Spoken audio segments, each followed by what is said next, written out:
May parang ganda-ganda niya ngayon ay. Salamat. Nay, ang ganda. Buti may nakapansin din. Malip ka kaya? Nay. Ay, halip na. Magaling pa dula ni kuha mo muna ng kape. Anong gusto niya? Yung black coffee o yung ube? Kung gusto mo ube flavor, meron ka bang ube Wala, flavor? wala. Nay, ubihan ko na lang kayo sa mata. Ikaw, Dito? bakit pinapalayas ko?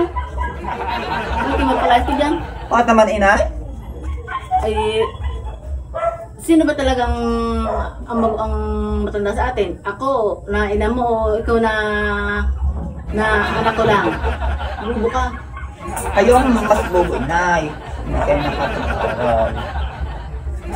Oh, Ako nagtapos kayo, wala. nakapag-aral ka nga. Tapos ka nga.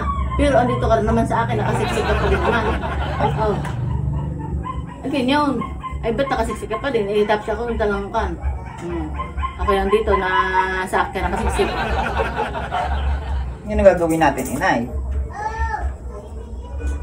Asya, ito na ang inyong anong kape.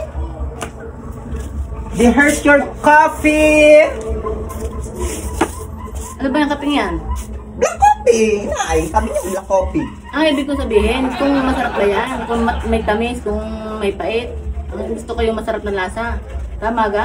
Ay, titikman niyo yun, inay. Hindi yung puro kayo tanong agad.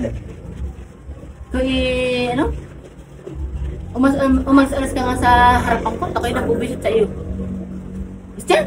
Ba't kayo pampalayas ka? Asya, alis na ako. Sabi ko, umalis ka. Sa harap ko. Sabi niya, umalis sa harap. Nandito ako sa pagdilim. Ay, punyita ka talaga? Ayaw kayo na pinag-iinit ang ulo mo. Ang dahil sa pagpintas ng nananagot ka pa. Ayos ka na dyan. Oh, bakit naman kayo naiyak ba kayo, inay? Umiyak na kayo? Ay, hindi. Ito skincare lang. Skincare lang ito. Saka toner.